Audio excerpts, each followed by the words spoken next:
നിനക്ക് എന്താണ് സാജ ഞാൻ പറഞ്ഞത് മനസ്സിലാവാത്തത്? എനിക്ക് നിന്നെ അത്രയ്ക്ക് ഇഷ്ടമായതുകൊണ്ടല്ലേ നീ എത്ര തട്ടിയകറ്റിയിട്ടും ഞാൻ നിന്റെ പുറകെ തന്നെ വരുന്നത്? ഞാൻ സ്നേഹിക്കുന്നത് പോലെ നിനക്ക് എന്നെയും തിരിച്ച് സ്നേഹിച്ചുകൂടെ സാജ? ആരും അറിയാതെ നമുക്കിവിടെ പ്രണയിച്ച് ജീവിക്കാം സാജ, പ്ലീസ്. സാജൻ്റെ 2 കൈയും ചേർത്ത് പിടിച്ച് കെഞ്ചി കേണു രേവതി അവൻ്റെ പ്രണയത്തിനു വേണ്ടി. എനിക്ക് നിന്നെ അങ്ങനെ കാണാൻ കഴിയില്ല രേവതി. അന്നും ഇന്നും നീ എനിക്കെൻ്റെ സഹോദരി സ്ഥാനത്ത് തന്നെയാണ്, കൂട്ടുകാരി തന്നെയാണ്. കൂട്ടുകാരൻ മരിച്ചെന്ന് കരുതി അവൻ്റെ ഭാര്യയെ കയറി പ്രണയിക്കാൻ മാത്രം തരം താഴ്ന്നിട്ടില്ല രേവതി ഞാൻ. സാജൻ്റെ വാക്കുകളിൽ ദേഷ്യം തിളച്ചു രേവതിയിൽ.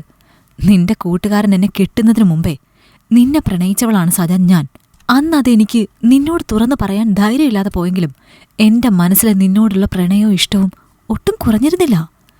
എൻ്റെ മനസ്സിൻ്റെ ശുദ്ധി കൊണ്ടും നിന്നോടുള്ള എൻ്റെ പ്രണയം സത്യമായതുകൊണ്ടുമാണ് അനൂപ് ഇത്ര വേഗം ഈ ഭൂമി വിട്ടു പോയത്. നമ്മൾ ഒന്നിക്കാൻ വേണ്ടിയാണ് ഒരപകടത്തിൻ്റെ രൂപത്തിൽ ഈശ്വരൻ അവനെ ഈ ഭൂമിയിൽ നിന്ന് വേഗം മടക്കി വിളിച്ചത്.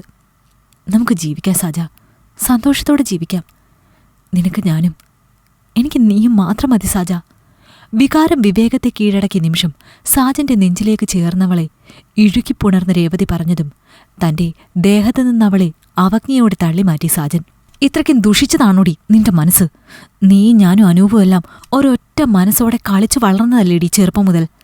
നിനക്കവനെ ഇഷ്ടമല്ലായിരുന്നെങ്കിൽ അതവൻ നിന്നെ ഇഷ്ടമാണെന്ന് പറഞ്ഞു വന്ന് അന്ന് പറയണമായിരുന്നു. അല്ലാതെ അവനെ വിവാഹം കഴിച്ച് അവനൊപ്പം ജീവിച്ച് ഒടുവിൽ അവൻ മരിച്ചപ്പോൾ അവൻ്റെ മരണത്തിൽ സന്തോഷിച്ച് അവൻ്റെ കൂട്ടുകാരനെ തേടി വരികയല്ല നീ ചെയ്യേണ്ടത്. വെറുപ്പും പുച്ഛവും കലർന്നിരുന്നു പറയുമ്പോൾ സാജന്റെ ശബ്ദത്തിലെങ്കിലും. അതൊന്നും തന്നെ ബാധിക്കാത്തതുപോലെ കൊതിയോടെ സാജനെ നോക്കി നിന്നു രേവതി. സാജന്റെ ഉറച്ച ശരീരത്തിലൂടെ ആർത്തിയോടെ രേവതിയുടെ കണ്ണുകൾ അടിമുടി സഞ്ചരിച്ചു തുടങ്ങിയതും അവളുടെ മുന്നിൽ നിന്ന് തിരിഞ്ഞു നടന്നു സാജൻ, അവളിൽ നിന്ന് രക്ഷയ്ക്കെന്ന പോലെ. സാജ, എന്നെ കണ്ടില്ലെന്ന് നടിച്ച് അനൂപിന്റെ അനിയത്തി അപർണയെ കെട്ടാനാണ് നിന്റെ തീരുമാനമെങ്കിൽ അവൾ ഈ ഭൂമിയിൽ ജീവനോടെ ഉണ്ടാവില്ല. അവളുടെ ഏട്ടൻ പോയിടത്തേക്ക് തന്നെ അവളും പോവും. പറഞ്ഞു വിടും ഞാനവളെ. പിന്നിൽ നിന്ന് പകയോടെ അലറി വിളിച്ചു പറയുന്ന രേവതിയുടെ വാക്കുകളിൽ പകച്ച് ശ്വാസം വിലങ്ങി നിന്നുപോയി സാജൻ. ആരോരും അറിയാതെ തന്റെ മനസ്സിലിട്ട് താൻ സൂക്ഷിച്ചൊരു രഹസ്യമാണ് ഇത്ര ഉറക്കെ രേവതി വിളിച്ചു കൂവുന്നത്. അതാരെങ്കിലും കേട്ടോ എന്ന ഭയത്തിൽ സാജൻ ചുറ്റും പകപ്പോടെ നോക്കിപ്പോയി, അറിയാതെ. അത് കണ്ടതും ഒരു പൊട്ടിച്ചിരി ഉയർന്നു രേവതിയിൽ നിന്ന്. നീ പേടിക്കണ്ട സാജ, ഞാൻ പറയുന്നത് കേട്ട് നീ ജീവിച്ചാൽ നിനക്ക് അവളെയും കിട്ടും, എനിക്ക് നിന്നെയും കിട്ടും. അതല്ല മറിച്ച് പുണ്യാത്മാവാനാണ് നിന്റെ തീരുമാനമെങ്കിൽ അപർണയെയും ഈ വീടിനെയും മറക്കുന്നതാണ് നിനക്ക് നല്ലത്. അല്ലെങ്കിൽ ഇവരായിട്ട് തന്നെ ആട്ടിയിറക്കും നിന്നെ. അതിനുള്ള വഴികളുണ്ടെൻ്റെ കയ്യിൽ. വെല്ലുവിളിയോടെ പറയുന്നവളെ രൂക്ഷമായെന്ന് നോക്കി സാജന പടിയിറങ്ങിയെങ്കിലും നീറിപ്പുകഞ്ഞു അവനാകെ. രേവതിയുടെ മാറ്റവും സ്വഭാവവും ഒട്ടും ഉൾക്കൊള്ളാൻ വയ്യായിരുന്നു അവന്. തൻ്റെയും അനൂപിൻ്റെയും കൂടെ കുഞ്ഞുനാൾ മുതൽ ഉണ്ടായിരുന്നവളാണ്. കൂട്ടുകാരിയേക്കാൾ കൂടെപ്പിറപ്പായിട്ടേ കണ്ടിട്ടുള്ളൂ.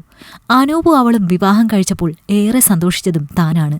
തനിക്കേറെ പ്രിയപ്പെട്ടവനെന്ന് കൂടെയുണ്ടല്ലോ എന്ന സന്തോഷം. എന്നാൽ വിവാഹം കഴിഞ്ഞ് 3 മാസം തികയും മുമ്പുള്ള അനൂപിന്റെ ആക്സിഡന്റ് മരണം എല്ലാവരെയും തളർത്തിക്കളഞ്ഞപ്പോൾ രേവതിയിൽ മാത്രം സന്തോഷം തിളങ്ങി നിന്നു. ആ സന്തോഷത്തിന്റെ കാരണം താനാണെന്ന അറിവ് സാജനെ വല്ലാതെ തളർത്തി. പിന്നീട് ആഗ്രഹിച്ച വഴിയിൽ തന്നെ ലഭിക്കാത്തതിന്റെ പ്രതികാരം അവൾ അപർണയിൽ തീർക്കുമോ എന്ന പേടി നിറഞ്ഞു അവനിൽ. ആരോടും പറയാതെ താൻ മനസ്സിൽ കൊണ്ടു നടന്ന തന്റെ പ്രണയമാണ് അപർണ. അവളെ നേടുന്നതും അവളൊന്നിച്ച് ജീവിക്കുന്നതും സ്വപ്നം കണ്ടാണ് അവന്റെ ഓരോ രാവ് പുലരുന്നത് തന്നെ. ജീവിതത്തിൽ ആദ്യമായി സാജൻ രേവതിയെ ഭയന്നു. അവളുടെ ചിന്തകളെയും പ്രവൃത്തികളെയും ഭയന്നു. ദിവസങ്ങൾ ഒന്നൊന്നായി മുന്നോട്ട് നീങ്ങിയതും രേവതിയെ ഭയന്ന് അനൂപിന്റെ വീട്ടിലേക്ക് പോവാതെയായി സാജൻ. നീ എന്താ സാജ ഇപ്പോ ഇങ്ങോട്ടൊന്നും വരാത്തത്? നിന്നെ ഒന്ന് കാണാൻ കൊതിയായി എനിക്കും അമ്മയ്ക്കും. ഞങ്ങളുടെ അനൂപിന്റെ സ്ഥാനത്ത് ഞങ്ങൾ നിന്നെ അല്ലട മോനെ ഇപ്പോൾ കാണുന്നത്. നിനക്കറിയില്ലേ അത്? എന്നിട്ട് നീ എന്താ വരാത്തത്? സാജനെ വീട്ടിലേക്ക് വിളിച്ചു വരുത്തി അനൂപിന്റെ അച്ഛൻ ചോദിച്ചതും നിറമിഴികളോടെ അയാളെ നോക്കി സാജൻ. അപ്പോഴത്തേക്കും അവനെ കാണാനായി അകത്തുനിന്ന് ഓടി അവിടേക്ക് വന്നിരുന്നു രേവതിയും. സാജനെ കണ്ടതും അവനിലൂടെ ആർത്തിയോടെ അലഞ്ഞു രേവതിയുടെ കണ്ണുകൾ. നീ എന്താ സാജ ഇങ്ങോട്ടിപ്പോ വരാത്തത്? നിനക്കന്യരായോ ഞങ്ങൾ? സാജൻ അരികിലേക്ക് ചെന്ന് അവന്റെ കൈകൾ കുരുത്തു പിടിച്ച് രേവതി ചോദിച്ചതും അറപ്പോടെ അവളെ നോക്കി സാജൻ. അച്ഛൻ അടുത്തു നിൽക്കുന്നതിനാൽ അവളെ തന്നിൽ നിന്ന് അടർത്തി മാറ്റാനോ ശബ്ദം ഉയർത്തി ചീത്ത പറയാനോ കഴിയാതെ വീർപ്പുമുട്ടി സാജനെങ്കിൽ കിട്ടിയ അവസരം മുതലെടുത്ത് സാജനിലേക്ക് കൂടുതൽ തന്റെ ശരീരം ചേർത്തുവെച്ചു രേവതി. അന്നേരം അവളുടെ മിഴികളിൽ തെളിഞ്ഞ കാമഭാവത്തിലേക്ക് അറപ്പോടെ നോക്കി സാജൻ. ഇതെന്താ അച്ഛാ ഇവരെല്ലാം കൂടി ഇങ്ങോട്ട്? സാജനിലേക്ക് ചേർന്ന് നിൽക്കാൻ ശ്രമിക്കുന്നതിനിടയിൽ വീട്ടിലേക്ക് കയറി വരുന്ന തന്റെ മാതാപിതാക്കളെയും മറ്റു ചില കുടുംബക്കാരെയും കണ്ട രേവതി ആകെ അമ്പരന്നുകൊണ്ട് ചോദിക്കുന്നതിനൊപ്പം സാജനിൽ നിന്നകന്നു വേഗം. ഇവിടെ വെച്ചെന്നൊരു ചെറിയ പരിപാടിയുണ്ട് മോളെ, അതിനെ വിളിച്ചു വരുത്തിയതാണ് ഇവരെയെല്ലാം. അച്ഛൻ രേവതിയോട് പറയുന്നത് കേട്ടുനിന്ന സാജൻ കാര്യം അറിയാതെ എല്ലാവരെയും പകപ്പോടെ നോക്കുന്നേരം തന്നെയാണ് വീടിനകത്തുനിന്ന് അണിഞ്ഞൊരുങ്ങി ചായട്രേയും പിടിച്ച് അപർണ ഇറങ്ങി വന്നത്. കാണുന്ന കാഴ്ചയിൽ മിഴിഞ്ഞു സാജന്റെ കണ്ണുകൾ. അവന്റെ നോട്ടമത് അപർണയിൽ മാത്രം കുരുത്തു കിടന്നു. എന്റെ മോളുടെ പെണ്ണുകാണലാണിന്ന്.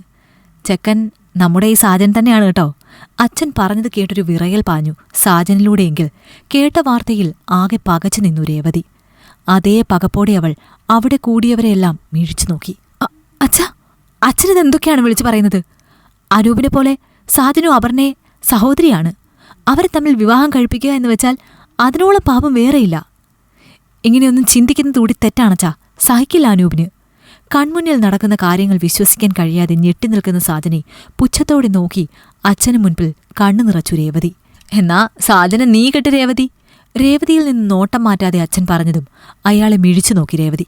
അച്ഛനെന്താ പറഞ്ഞത്? ഞാൻ കേട്ടില്ല. ഉള്ളിലെ പിടച്ചിലടക്കി രേവതി വീണ്ടും ഒന്നുകൂടി ചോദിച്ചതും അവളുടെ കവിൾ പുകച്ചുകൊണ്ട് അച്ഛന്റെ കൈ ഉയർന്നു താഴ്ന്നു. അവിടെ കൂടിയവരെല്ലാം ഞെട്ടി അച്ഛന്റെ ആ പ്രവൃത്തിയിൽ. അപർണ സാജന് സഹോദരിയാണെങ്കിൽ നീ കെട്ടടി സാജനെ. അതിനുവേണ്ടിയല്ലേ സ്വൈര്യം കൊടുക്കാതെ നീ എന്റെ മകനെ കൊന്നത്? പറയടി. വീണ്ടും അവിടെ ഉയർന്ന അച്ഛന്റെ ചോദ്യത്തിൽ വിറച്ചുപോയി രേവതിയെങ്കിൽ സാജൻ പകപ്പോടെ നിറഞ്ഞ മിഴികളോടെ അച്ഛനെ നോക്കി. അച്ഛനിതെന്തൊക്കെയാണ് ഈ വിളിച്ചു പറയുന്നത്? ആദ്യത്തെ പകപ്പ് മാറിയതും അടികൊണ്ട കവിളിൽ കൈവച്ച് അച്ഛന് നേരെ തിരിഞ്ഞു രേവതി. നിന്റെ മനസ്സിലിരിപ്പും സ്വഭാവവും എല്ലാം കഴിഞ്ഞ ദിവസം നീ സാജനോട് സംസാരിക്കുന്നത് കേട്ടപ്പോ ഞാൻ അറിഞ്ഞടി.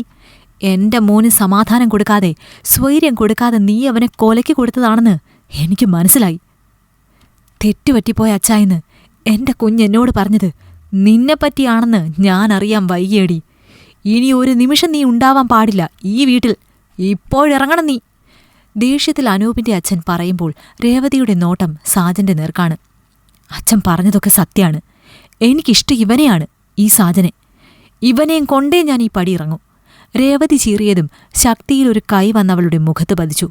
ഞെട്ടിനോക്കിയ രേവതി തനിക്ക് മുൻപിൽ നിന്ന് കൈ വലിച്ചുകുടയുന്ന അപർണയെ പകപ്പോടെ നോക്കി. സാജേട്ടൻ എന്റെയാണ്, എന്റെ മാത്രം. എന്റെ അനൂപേട്ടൻ എനിക്കായി കണ്ടെത്തിയവൻ. ഇറങ്ങിപ്പോടി നാശം പിടിച്ചവളെ നീ. രേവതിയെ പിടിച്ച് പുറത്തേക്കുന്തി അപർണ. സംഭവിക്കുന്ന കാര്യങ്ങൾ എന്താണെന്ന് മനസ്സിലാവാതെ പകച്ചു നിന്ന സാജനരികിലെത്തി അച്ഛൻ നിറമിഴികളോടെ. കഴിഞ്ഞ ദിവസം അവൾ നിന്നോട് സംസാരിച്ചത് കേട്ടു ഞാൻ. കഴിഞ്ഞ കാര്യങ്ങളെല്ലാം കൂട്ടി വായിച്ചതും സത്യം ബോധ്യപ്പെട്ടെനിക്ക്. നീ എനിക്കെന്റെ മോൻ തന്നെയാണടാ. ആ അച്ഛൻ പറഞ്ഞതും അയാളെ തന്നിലേക്ക് ചേർത്ത് ആഞ്ഞു പുൽകി സാജൻ. തന്നെ തിരിച്ചറിഞ്ഞതിന്റെ പ്രതീകമെന്നോണം അവന്റെ കണ്ണുനീർ അയാളിൽ വീണു ചിതറുമ്പോൾ പെരുവഴിയിലെന്ന പോലെ പടിക്ക് പുറത്തു നിന്നിരുന്നു രേവതി. എല്ലാം ഇഷ്ടമായെങ്കിൽ ലൈക്ക് ചെയ്യൂ. നിങ്ങളുടെ അഭിപ്രായങ്ങൾ കമന്റായി രേഖപ്പെടുത്തൂ. കൂടുതൽ കഥകൾ കേൾക്കാൻ ഈ ചാനൽ സബ്സ്ക്രൈബ് ചെയ്യൂ.